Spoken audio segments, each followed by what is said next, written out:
Welcome to Mo Academy. Welcome to another day of learning JavaScript with us. Last time हमने डोम का topic start किया था, तो आज हम उसके बारे में फर्दर पढ़ने वाले हैं. So let's start.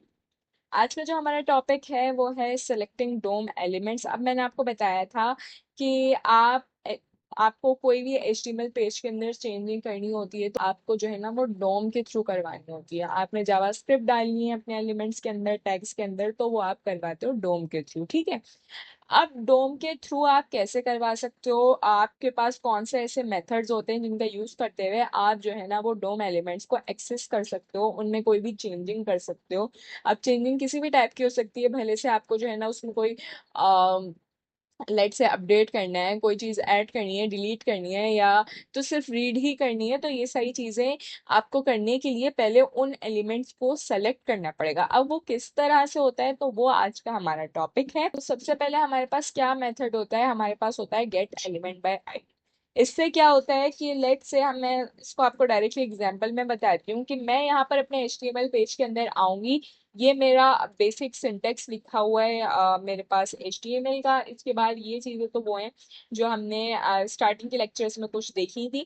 और ये मैं आ गई हूँ अपने बॉडी टैग के अंदर. ठीक है. यहाँ से मैंने यहाँ पर लिंक करवाया है जावास्क्रिप्ट की फाइल को. उसकी रीज़न ये है कि ताकि डोम आपके पास सॉरी जावास्क्रिप्ट की आपकी जो फाइल है वो पहले ही ना लोड हो जाए, इससे पहले कि डोम रेडी हो. तो इसलिए मैंने जावास्क्रिप्ट को नीचे कर दिया. ठीक है. अब हम यहाँ पर आते हैं. ये तो मेरी एक बेसिक सी हेडिंग है. ठीक है. अब यहाँ पर हम आते हैं. यहाँ पर अगर मैं कोई भी हेडिंग बनाऊं, लेट से मैं एक हेडिंग बनाती हूँ H2 की, उसको आईडी दे देती हूँ. मैंने आपको बताया था आईडी देते हैं हम CSS अप्लाई करने के लिए. मैंने आईडी इसको दे दी. लेट से हेडिंग की ही मैंने उसको आईडी दे दी. ठीक है. अब होगा क्या कि यहाँ पर अब मैं क्या करती हूँ, मैं इसको क्लोज कर देती हूँ. अब यहाँ पर मैं हेडिंग डाल देती हूँ डोम की हेडिंग. अच्छा, डोम की तो मैंने ऊपर डाली है. मैं लेट से मैं इसका नाम हेडिंग ही रख देती हूँ. ठीक है. यहाँ पर मैंने एक हेडिंग बनाई है. ठीक है. उसको आईडी दी है हेडिंग की और उसका नाम मैंने हेडिंग ही रखा है. अब मैं इसको सेव करके आपको एक बार दिखा देती हूँ. यहाँ पर मैं आऊंगी तो ये देखो, यहाँ पर मेरे पास एक हेडिंग बन गई है, H2 की हेडिंग बन गई है और इसका नाम हेडिंग है. ठीक है. अब अगर मुझे इस एलिमेंट को एक्सेस करना है तो वो मैं किस तरह से करूंगी, डोम एलिमेंट को मैं किस तरह से एक्सेस कर सकती हूँ. मैं यहाँ पर आऊंगी, क्योंकि हमारी फाइल उससे लिंक हुई हुई है. आप चाहो तो यहाँ पर स्क्रिप्ट टैग के अंदर कर सकते हो, लेकिन हम क्या करते हैं, हम अलग फाइल में काम करते हैं जावास्क्रिप्ट का. तो मैं यहाँ पर आकर क्या लिख सकती हूँ, मैं पहले तो वेरिएबल कोई बना लूंगी जिसके अंदर मुझे वो एलिमेंट चाहिए होगा. तो मैंने एक वेरिएबल बना लिया. अब मैं क्या करूंगी, मैं यहाँ पर लिखूंगी जो मेरा डॉक्यूमेंट है. ठीक है. डॉक्यूमेंट लिखा मैंने, मैं लगाऊंगी डॉट. उसके बाद मुझे क्या लगाना है, मैं लगाऊंगी यहाँ पे गेट एलिमेंट बाय आईडी. ठीक है. गेट एलिमेंट बाय आईडी का मेथड मैंने यहाँ पर लगाया है. मैं राउंड ब्रैकेट लगाऊंगी यहाँ पर. ये अपने नाम से डिफाइन हो रहा है कि भाई आप एलिमेंट को एक्सेस कर सकते हो उसकी आईडी से. आईडी मैंने इसको यहाँ पर क्या दिया, आपने आईडी लेकिन एक्यूरेट डालनी होती है. अगर मेरे पास जो स्पेलिंग है, मेरे पास कोई नंबर आगे डला हुआ है, तो आपने वो एक्यूरेट डालना होता है. यहाँ पर मेरे पास क्या है आईडी, यहाँ पर मेरे पास हेडिंग आईडी है. तो मैं यहाँ पर क्या लिखूंगी, हेडिंग लिखूंगी. ठीक है. अब इससे होगा क्या, आपके पास यहाँ पर इस आईडी के जो भी एलिमेंट होगा, मतलब ये कि इस आईडी इस किसी भी सॉरी किसी भी एलिमेंट को, जिस एलिमेंट को ये वाली आईडी मिली हुई होगी ना, वो यहाँ पर इस वेरिएबल के अंदर आ जाएगा. ठीक है. अब इससे होगा क्या कि अब अगर मुझे पहले तो मुझे ये देखना है कि इस एलिमेंट में रखा हुआ क्या था, इस एलिमेंट में क्या टेक्स्ट मौजूद है. तो मैं यहाँ पर आके क्या कर सकती हूँ, मैं लिखूंगी कंसोल डॉट लॉग और वेरिएबल लिखूंगी मैं. एक मेरे पास होता है मेथड डॉट टेक्स्ट कंटेंट का. इससे आप जो है ना वो देख सकते हो कि इसके अंदर क्या चीज रखी हुई है. तो मैं इसको सेव करती हूँ, मैं यहाँ पर आपको दिखाऊंगी. तो अभी मैंने क्या रखा हुआ था, इसके अंदर मैंने हेडिंग रखा हुआ था, तो इसने मुझे लाके दे दिया. तो इस तरह से आप डोम एलिमेंट्स को एक्सेस कर सकते हो. ठीक है. अब इसमें मैंने क्या किया कि मैंने अभी फिलहाल बस इतना काम किया है कि मैंने प्रिंट करवा दी कि भाई उसके अंदर चीज क्या रखी हुई थी, आपने वो देख ली. ठीक है. अब अगर मुझे ये चीज करनी है कि भाई अगर मुझे इसको चेंज करना है, अगर मुझे इसको जो है ना वो नया देना है, तो मैं यहाँ पे क्या करूंगी, वेरिएबल डॉट टेक्स्ट कंटेंट. अगर मुझे इसको जो है ना वो चेंज करना है, तो मैं यहाँ पर जो भी मुझे अपनी मर्जी का देना है भाई, इट इज चेंज्ड.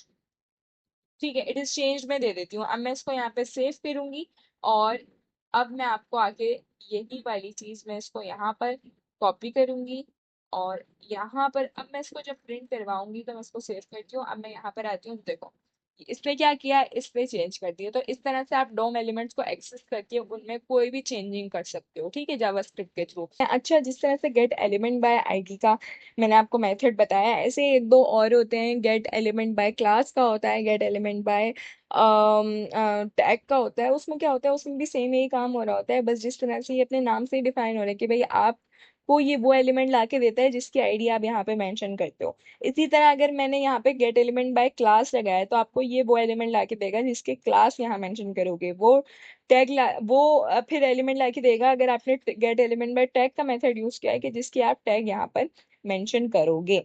तो ये काम होता है gate element bye ID, gate element by class, gate element by tag का। अब अगर हम बात करें क्यूरी सेलेक्टर का, तो मैं क्या करूंगी, मैं यहाँ पर आकर लेट से एक और मैं हेडिंग बना लेती हूँ, ठीक है, और उसको मैं क्लास दे देती हूँ। लेट से मैंने क्लास दे दी, मैंने इसका नाम क्लास ही रख दिया अभी फिलहाल, ठीक है। अब मैं इसको क्या देती हूँ, मैं इसको फर्स्ट दे देती हूँ और नीचे आऊंगी, मैं नीचे इसको same as it is copy करूंगी। मैं यहाँ पर क्या कर रही हूँ, मैं यहाँ पर दो टेक्स्ट को सेम क्लास दे रही हूँ और यहाँ पर आकर मैं इसको रख देती हूँ सेकेंड, ठीक है। अब एक चीज आपको क्या देखनी है कि क्यूरी सिलेक्टर हमारे पास क्या काम कर रहा होता है, कि जिस तरह से हमारे पास गेट एलिमेंट बाय आईडी में तो भैया आप जो है ना वो यूनिक आईडी दे रहे होते हो। इसी तरह गेट एलिमेंट बाय एक्सेस में, oh sorry, get element by class में, गेट एलिमेंट बाय टैग में आपने जो है ना वो या तो सिर्फ क्लास ही देनी है या टैग ही या आईडी ही। लेकिन क्यूरी सेलेक्टर का क्या फायदा होता है, क्यूरी सेलेक्टर का फायदा ये होता है कि आप जो है ना इसमें ये फ्लेक्सिबल होता है। आप अपनी मर्जी से आप चाहो तो टैग दो, आप चाहो तो क्लास दो, आप चाहो तो आईडी दो। आपको बस क्या करना होता है, आपको बस जो है ना वो सॉरी यहाँ पर क्यूरी सेलेक्टर आएगा, आपने बस जो है ना आगे मेंशन कर देना होता है। अगर आपकी क्लास है तो आपने डॉट लगाना है, अगर आपके पास आईडी है तो आपने हैश लगाना है, ठीक है। यहाँ पर आकर मैं क्या लिखूंगी, यहाँ पर मेरे पास अभी फिलहाल क्लास है तो मैंने यहाँ पर क्या लिखा, सॉरी क्लास लिखा मैंने, ठीक है। अब क्या करेगा, वेरिएबल वन के अंदर दोबारा। अब अच्छा, एक और काम क्या होता है क्यूरी सेलेक्टर का, कि आप बोलोगे कि भाई अब देखो दो टेक्स्ट को मेरे पास जो है ना वो सेम क्लास मिली हुई है, तो वो मुझे कौन से टैग कौन सा एलिमेंट ला कर देगा, वो मुझे ला के देगा फर्स्ट। मतलब ये कि वो करेगा क्या क्यूरी सेलेक्टर, कि वो मुझे वो पहला एलिमेंट लाके देगा जिसको ये वाली क्लास मिली हुई होगी या ये वाली आईडी मिली हुई होगी, ठीक है। यहाँ पर मैं आकर अगर लिखूं यही वाली सेम लाइन के भाई कंसोल डॉट लॉग, यहाँ पर मैं आई, यहाँ पर मैंने लिखा console dot log variable one dot text content, तो आपको नजर आ जाएगा इसमें कौन सा मुझे ला कर देना है, इसको मुझे फर्स्ट ला कर देना है, ठीक है। देखो यहाँ पर मेरे पास दो हेडिंग्स बन गई थी, इन दोनों हेडिंग्स में सेम क्लास थी, लेकिन इसने मुझे कौन सा ला कर दिया एलिमेंट, इसने मुझे ला के दिया जो सबसे पहला एलिमेंट था जिसको ये वाली क्लास मिली हुई थी, इसने मुझे वो ला कर दिया, ठीक है। इस तरह से हम क्यूरी सेलेक्टर के थ्रू काम कर सकते हैं। अच्छा, एक और हमारे पास मेथड होता है जिसको हम कहते हैं क्यूरी सेलेक्टर ऑल। अब ये क्या काम करता है, ये इसमें होता है कि आपके पास एक एरे लाइक जो है ना वो लिस्ट बन जाती है। अब उसमें होगा क्या, मैं आपको एक बार करके दिखा देती हूँ। लेट से मेरे पास यहाँ पर एक और क्लास में बना लेती हूँ, H2 की ही एक और क्लास में मैं ये चीज डाल देती हूँ कि भाई सेम क्लास उसको मैं दे देती हूँ। और यहाँ पर मैं आऊंगी, इसको यहाँ से कॉपी किया, यहाँ पर मैं आई, इतनी देर में मैं दोबारा ही लिख लेती। फिर यहाँ पर हम आएंगे, टैग को क्लोज करेंगे। यहाँ पर मैंने लेट से एक और नाम रख दिया, एक और हेडिंग बना दी थर्ड के नाम से, मैं दिखा देती हूँ। मैं यहाँ पे सेव करती हूँ, यहाँ पर आई तो देखो एक और मेरे पास बन गई है थर्ड के नाम से हेडिंग।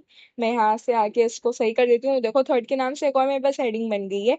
अब होगा क्या कि यहाँ पर अगर मैं लगाऊं क्यूरी सेलेक्टर ऑल का मेथड, तो वो क्या काम करेगा, ऑल में आई गेस, ओ सॉरी क्या हो रहा है, अच्छा क्यूरी सिलेक्टर ऑल है। तो अब होगा क्या कि वेरिएबल वन के अंदर इस क्लास को जितने भी मतलब सॉरी इस किस जितने भी एलिमेंट्स को ये वाली क्लास मिली हुई होगी वो यहाँ पे वेरिएबल के अंदर ले आएगा। इसका मतलब क्या है कि अब देखो तीन एलिमेंट्स को ये वाली सेम क्लास मिली हुई है, तो वो तीनों एलिमेंट्स को वेरिएबल वन के अंदर ले आएगा। तो मेरे पास ये कौन सी पोजीशन पर होगा, ये मेरे पास जीरो इंडेक्स पे होगा।